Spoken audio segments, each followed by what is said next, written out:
Hello viewers, আসসালামু আলাইকুম। আজকে আমি আপনাদের দেখাবো আপনারা কিভাবে একটি নাম্বারকে ব্লক করবেন। বাই চান্স ধরুন আপনাকে কেউ বিরক্ত করতেছে, আপনি ছেলে হন বা মেয়ে হন, সেক্ষেত্রে আপনি এই নাম্বারটা কিভাবে ব্লক লিস্টে ফলাবেন, যেটাকে আমরা ব্লক লিস্ট বলি। তো এর জন্য আপনাদের তেমন কিছু করতে হবে না। আপনাদের প্রতিটি ফোনেই ডিফল্ট একটি অ্যাপ্লিকেশন রয়েছে, ডায়াল প্যাড, যেটা দিয়ে আপনারা কল করেন। তো আপনি আপনার ডায়াল প্যাডে চলে যাবেন। দেখুন আমি আমার ডায়াল প্যাডে চলে যাচ্ছি। আমার যে ডায়াল প্যাডটি রয়েছে ডিফল্ট অবস্থায়, সেই ডায়াল প্যাডটিতে আমি চলে গেলাম। চলে যাওয়ার পর দেখেন এখানে আমার নাম্বারগুলো শো করতেছে। তো এখান থেকে আমি যে কোনো একটি নাম্বার বেছে নেব। ধরেন আমার যে প্রথম যে নাম্বারটা রয়েছে, এই নাম্বারটাই আমার ব্লক করা দরকার। সেক্ষেত্রে আমার কি করতে হবে, হয়তোবা এই নাম্বারটার উপরে চাপ দিতে হবে। এই চাপ দিলে দেখবেন নিচে,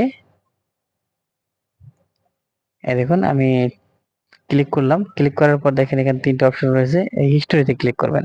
আর যদি এভাবে না করেন সেক্ষেত্রে আপনি এই নাম্বারটার উপরে হোল্ড করে ধরে রাখবেন। হোল্ড করে ধরে রাখলে এরকম অপশনগুলো আসবে। এখান থেকে এই যে হোল্ড করে ধরে রাখার পর আপনার এখান থেকে এই অপশনগুলো আসবে। অপশন থেকে আপনার ব্লক অর রিপোর্ট এই অপশনটি আপনারা বাছাই করে নেবেন। এই অপশনটা বাছাই করে নেওয়ার পর দেখেন আপনারা যখন ব্লক অর রিপোর্টে ক্লিক করবেন তখন এরকম একটা অপশন চলে আসবে। একটু স্ক্রল করবেন। স্ক্রল করার পর দেখেন এখানে লেখা আছে ব্লক। এই ব্লক, এই যে দেখেন আমি আপনাদেরকে মার্কিং করে দেখিয়ে দিচ্ছি ব্লক। এই ব্লকে ওকে করলে যখন ব্লকে চাপ দিবেন তখন কিন্তু আপনার নাম্বারটি ব্লক হয়ে যাবে। দেখেন আমাদের কিন্তু এই যে ব্লকের লোগো দেখাচ্ছে, এই যে এই নাম্বারটা ব্লক। এই নাম্বারটা আমার এখন আপাতত ব্লক হয়ে গেছে। তো যেহেতু আমি ব্লক করলাম, অবশ্যই আমার আনব্লক করাও জানতে হবে। যদি আমি আনব্লক করা না জানি সেক্ষেত্রে কিন্তু আমার বিপদ হতে পারে, কারণ আমি ব্লক করলাম কিন্তু পরবর্তীতে কিভাবে আনব্লক করব দরকার হতে পারে এই লোকটা দিয়ে। দেখেন আমি নাম্বার দিয়ে প্রথমে কাইটা নিচ্ছি। দেখেন আমার এখানেও নাম্বার নাই, আমি কিভাবে আনব্লক করব। এর জন্য দেখেন আপনারা চলে যাবেন কোথায়, আপনাদের এখানে থ্রি ডট রয়েছে। এই থ্রি ডটের উপর ক্লিক করেন। থ্রি ডটের উপর ক্লিক করার পর দেখেন এখানে রয়েছে সেটিংস। এই সেটিংসে চলে যাবেন। এই সেটিংসের উপর ক্লিক করার পর দেখেন আপনাদের এখানে একটু স্ক্রল করতে হবে। স্ক্রল একটু নিচে নামলে দেখা যাবে ব্লকেট নাম্বার। এই ব্লকেট নাম্বার, এই যে আমি মার্কিং করে দেখে দিচ্ছি ব্লকেট নাম্বার, এখানের উপর ক্লিক করবেন।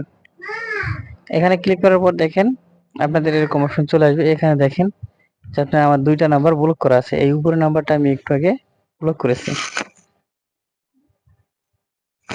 এই নাম্বারটা আমি ব্লক করেছি। এই নাম্বারটা আমাকে আনব্লক করতে হলে প্রথমত আমাকে দেখেন ডান দিকে যে ক্রস চিহ্ন রয়েছে, এই ক্রস চিহ্নের উপরে আমি যদি ক্লিক করি, ক্লিক করার পর দেখেন এখানে চলে আসছে আনব্লক। আনব্লকের উপর ক্লিক করলে কিন্তু আমার নাম্বারটি আনব্লক হয়ে যাবে। দেখেন আমরা এবার ব্যাক করে বের হয়ে আসবো। বের হয়ে দেখবো, এই দেখেন আমার এখানে কিন্তু এখনো কিন্তু ব্লকের চিহ্নটা রয়েছে। এখন একটু রিফ্রেশ করে নেব। এই যে রিফ্রেশ করার সাথে সাথে কিন্তু আমাদের এখানে এই নাম্বারটা কিন্তু আনব্লক হয়ে গেল। তো এইভাবে কিন্তু আপনারা একটি নাম্বারকে ব্লক করতে পারবেন এবং আনব্লক করতে পারবেন। তো ভিউয়ার্স, ভিডিওটি এই পর্যন্তই। ভালো লাগলে অবশ্যই আমার চ্যানেলের সাথেই থাকবেন।